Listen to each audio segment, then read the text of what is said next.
Il y a de cela bien longtemps, au temps où les hommes craignaient les bois, au temps où les hommes et le peuple des bois ne s'approchaient pas. À l'orée du bois, il y avait un village. Et un peu à l'écart, il y avait une petite maison, dans laquelle habitaient un vieux et une vieille. L'hiver avait été long et rude. Le vieux et la vieille n'avaient plus rien à manger. Ils ont mis longtemps à se décider. Au matin, ils sont sortis de chez eux et ils se sont dirigés vers le bois. Ils ont écarté les buissons, ils se sont fait griffer par les ronces, mais ils sont entrés, coûte que coûte, il fallait qu'ils trouvent à manger. Et c'est comme ça qu'ils sont arrivés dans la clairière. Ils ont regardé tout autour d'eux. Les ronciers étaient couverts de mûres. Au pied des arbres, il y avait des champignons. Et dans les branches, des cerises et des pommes. C'était pas du tout la bonne saison. Mais peu importe, ils avaient tellement faim qu'ils se sont précipités. La vieille a rempli son tablier de mûres. Le vieux a rempli ses poches de champignons. Ils ont cueilli des pommes. Ils en ont mangé encore et encore jusqu'à avoir leur ventre plein.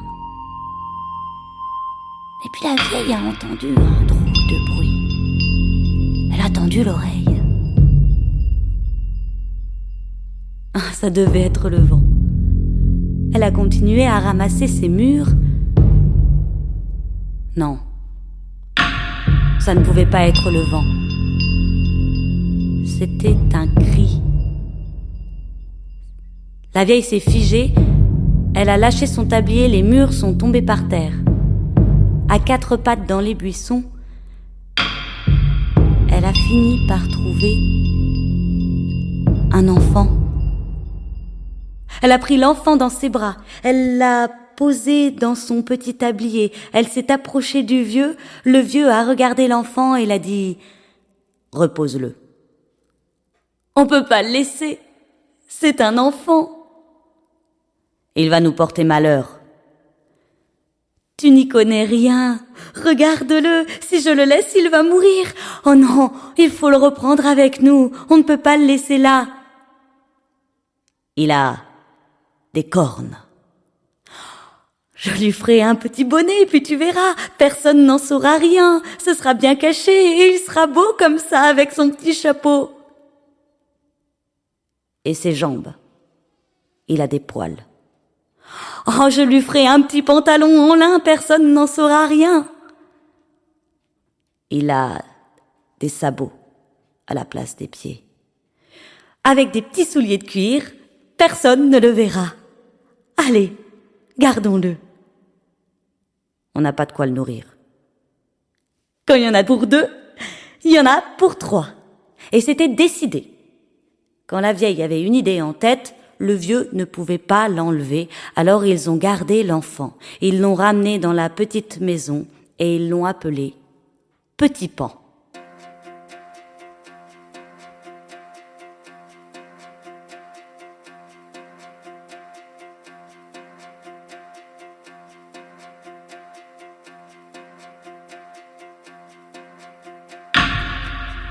Petit Pan avait grandi avec son vieux père et avec sa vieille mère.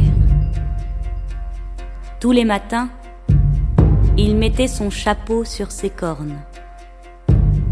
Il mettait son pantalon sur ses longs poils. Il posait ses souliers sur ses sabots. Et il partait rejoindre les enfants du village. Il courait, il sautait, il criait, il chahutait. Mais leur jeu préféré, c'était le jeu du bois des ténèbres. Les enfants partaient tous dans la forêt.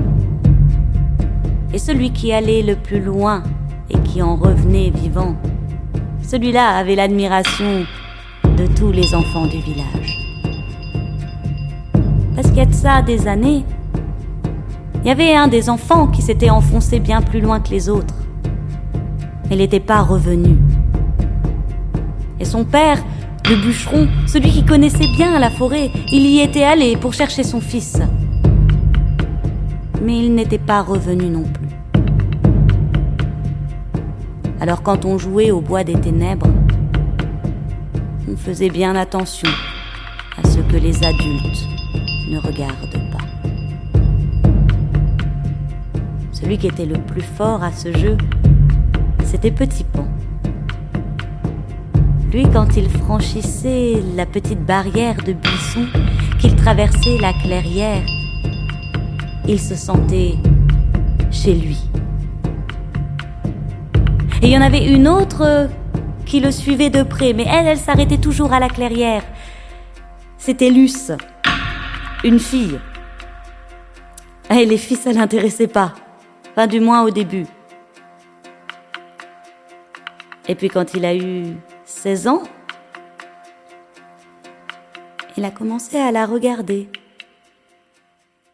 C'était pas si inintéressant que ça, une fille. Luce avait de longs cheveux roux. Elle avait une petite robe de lin usée. Et quand Luce courait derrière Petit Pan, il ne pouvait pas s'empêcher de se retourner pour la voir. Elle avait un visage rayonnant, elle avait cette crinière qui s'élançait dans le vent. Quand il la regardait, son cœur battait plus fort. Un jour, Luce et Petit Pan se sont enfoncés, bien plus profond dans le bois. Ils ont passé les buissons, ils ont traversé la clairière. Petit Pan a pris la main de Luce et il l'a entraînée plus loin, beaucoup plus loin. Il l'a menée jusqu'à une rivière. Là, ils se sont arrêtés, essoufflés, le cœur battant. Petit Pan s'est penché vers Luce. Il a murmuré à son oreille. Tu veux connaître mon secret? Il a ôté son bonnet et Luce a regardé ses cornes. Elle n'a rien dit. Il a ôté ses souliers de cuir. Elle a regardé ses sabots. Elle a souri. Il a enlevé son pantalon de lin. Elle a regardé les longs poils. Elle a approché sa main. Elle les a caressés. Elle a éclaté de rire. Petit Pan, tu veux connaître mon secret? Elle a ôté sa robe. Cet après-midi-là, tous deux, au bord de la rivière, se sont aimés. Ils avaient 16 printemps.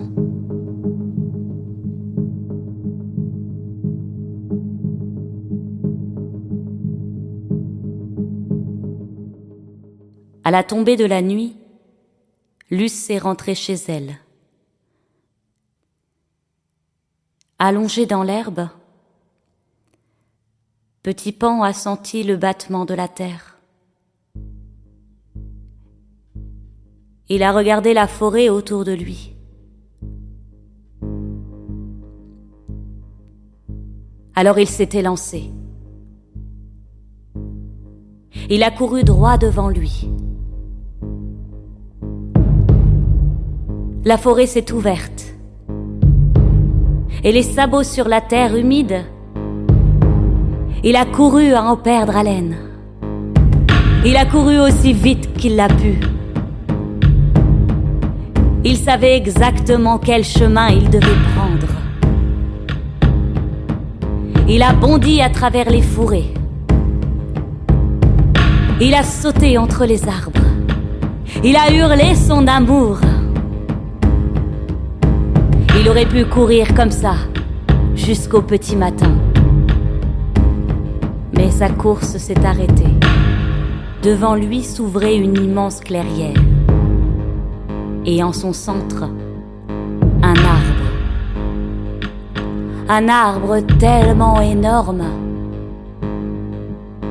qu'il donnait l'impression de planter ses racines dans le ciel, qu'il donnait l'impression de planter ses branches dans la terre.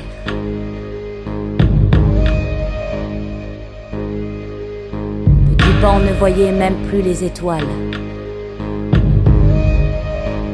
Il s'est approché.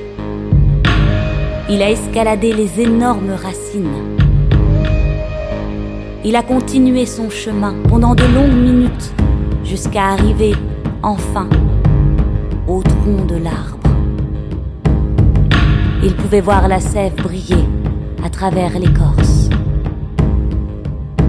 Il a posé la main sur le tronc de l'arbre. C'était chaud. Un cœur qui bat.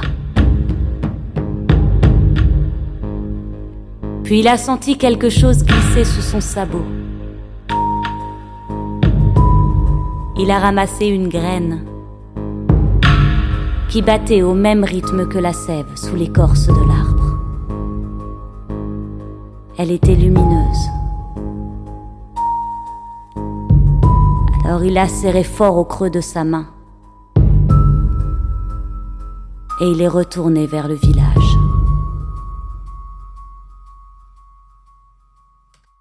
Luce, Luce, réveille-toi. Luce, réveille-toi. J'ai un cadeau pour toi. Luce est apparue à la fenêtre. Elle avait les cheveux tout emmêlés, il faisait nuit noire. Elle s'est penchée, elle a aperçu Petit Pan. Alors elle est descendue. Elle s'est approchée. Petit Pan a ouvert sa main. Et il a montré la graine. C'est pour toi, Luce. Et il lui a dit où il l'avait trouvée. Il lui a tout raconté. Le chemin, le cœur du bois, l'arbre. Luce a pris la graine dans sa main et elle l'a regardée. Sur un baiser, ils se sont quittés. Au matin, Luce s'est réveillée. À côté d'elle, la graine brillait comme un éclat de soleil. Elle l'a pris dans sa main, elle a senti la chaleur et elle l'a glissé dans sa poche. Et dès qu'elle avait un instant dans la journée, elle sortait la graine, elle la faisait rouler au creux de sa paume, elle pouvait sentir la chaleur et elle adorait contempler cette petite lumière. Alors forcément, au village, ses amis ont voulu savoir. Luce, qu'est-ce que tu caches dans ta main? Allez, Luce, montre-nous. Mais Luce a tenu bon. Enfin, du moins, au début. Et puis ses amis ont tellement insisté qu'elle a fini par céder. Elle a ouvert la paume de sa main et elle leur a montré. Elle a tout raconté. Petit Pan, la graine, l'arbre, le chemin. Mais chut, c'est un secret, vous ne direz rien. Promis, juré, craché.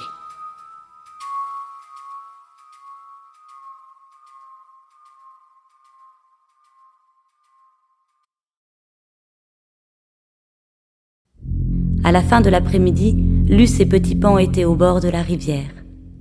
Ils avaient les pieds dans l'eau. Et au milieu de leurs doigts entrelacés, la graine. Perdus dans leur rêverie, ils n'ont pas vu les bûcherons passer avec leurs haches. Ils n'ont pas entendu les coups répétés sur le bois. Ils n'ont pas entendu les cris des oiseaux. Mais ils ont entendu l'énorme craquement.